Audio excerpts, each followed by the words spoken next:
Good morning guys! For today's video ay day off ko. Diba? Tumatakili day off na agad. Kararating ko lang day off. Kasi Sunday ngayon. Pag nandito ka sa Cyprus, automatically, kahit kararating mo lang basta Sunday, day off mo na yun. So sasabihin naman ng amo mo kung kailangan ka niya ng Sunday. Pero another bayad yun. Kapag may trabaho sa Sunday.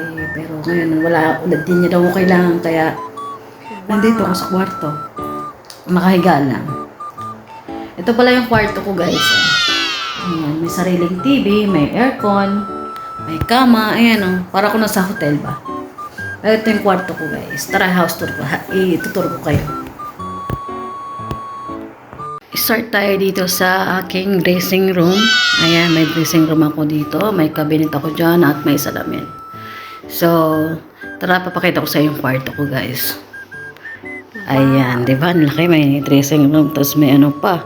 May bed. Ayan ang bed ko, guys. Oh. My God. Ang luwag ng bed ko. Ako lang mag-isa dito. Ayan, kapag nandito ka sa Cyprus talaga ay ipoprovide ka nila ng sariling kwarto at kusina at may TV ka pa. Depende talaga sa amo yan. Pero mostly ganyan talaga ginagawa nila. Wow. Tara, dito naman tayo sa kusina ko, guys. Di ba? Ito na sa akin. Kwarto ko na to. At ito naman yung sa kusina ko. Ayan, may sarado din, may door siya. Ayan, yung kusina ko guys. Kusina ko lang yan. My God. Ito guys, meron tayong rice cooker. May sink. May platuhan. May tinapay. Ayan. May rice cooker. Nagsayang ako. May initan ng tubig. Tapos, may grocery ka. Yung amo ko yung nagbili dyan, guys. Ayan. So, may mesa ako. May mesa. So, parking lot talaga to. Pero meron akong space para sa akin. Sariling kwarto. Sariling kusina. So, yan. May rep dito at may TV rin dito at may aircon sa kusina. Once na nandito ako sa kusina, nag-aircon talaga ako. Or lamig-lamig kasi ngayon eh. Sobrang lamig. Dito naman tayo sa rep. Ayan. Yan lang ang stock ko dahil hindi pa ako nakapamili. Yung amo ko yun pala bumibili dyan. Yan, kompleto ako sa orange. May gatas, may juice. Ayan. So, walang laman sa taas. So, yun. Pero nakapagluto na ako ng ulam, guys. Ayan. Ito lang kagandahan dito, guys. Ayan o. Manok yan. Galing sa taas. Kinuha ko na. Dito na ako nagluto niyan. Ayan. So, yan lang po ang aking buhay dito sa Cyprus, guys. Ayan. Yung ba, nakikita nyo naman. Oh. Tsaka, guys, yung duty ka dito hanggang simula alas 8 lang na umaga. Alas 8 yung pasok ko. Akit na ako sa taas. Ang pasok pala ng ano dito ay alas 8 ng umaga. Akit na ako sa taas kasi may second floor at third floor. Malaking bahay na to. Pero kayang-kaya naman kasi yun lang naman wala naman akong alaga. Malaki naman yung mga alaga ko. So, no need na bantayan ko sila or lutuan ko sila. Hindi rin ako nagluluto dito. Bali, linis lang talaga yung ginagawa ko dito, guys. So, ang kagandahan dito, guys, dahil sinusunod nila yung kontrata mo. Kagaya ng every week yung day off. Ayan, sinusunod nila yan. Tapos, 8 hours lang yung trabaho. Sa akin yung 7 hours lang or minsan 8, ganoon talaga. Pero mostly sa 4 days na ako dito. So, mga 7 hours lang yung trabaho ko. Tapos, ngayon kasi bago pa lang ako. So, kinakapak ko pa lahat ng trabaho. Mahirap sa sitwasyon ko ngayon dahil bago pa lang ako. So, ang daming linisin, ang daming alikabok. Pero, siguro next week, okay, kaya na yan. Paunti-unti lang naman. So, ganito na nga guys. Alas 8 yung pasok ko guys. Alas 8 ng umaga hanggang 12. So, meron akong 4 hours, di ba? 8, 9, 10, 8, 9, 10, 12. 8, 9, 10, 11.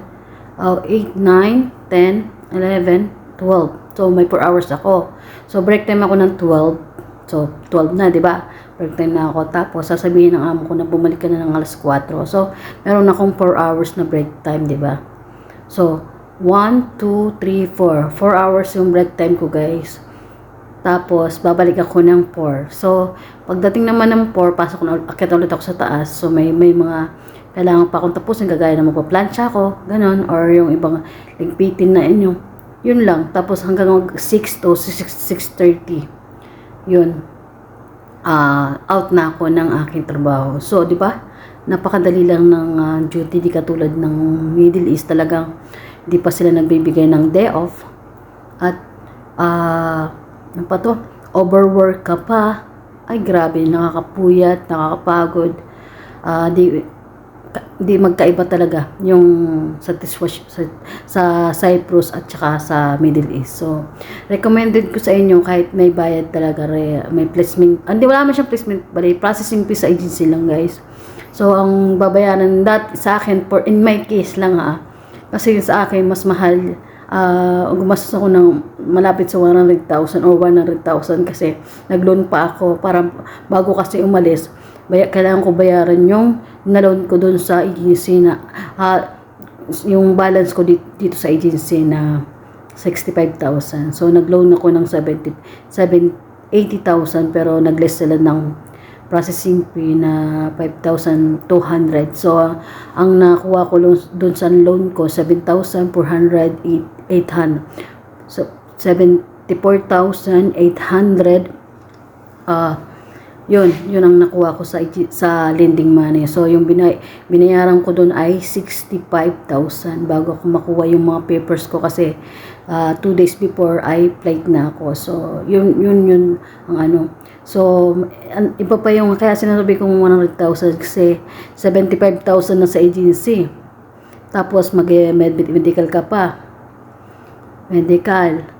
Mga ibang pipapakuha sa inyo. So, 100,000 para sa akin sa akin lang to. So, yun lang. Doon ko lang i-share sa inyo. Pero, mas maganda talaga dito kasi sinusunod nila yung kontrata.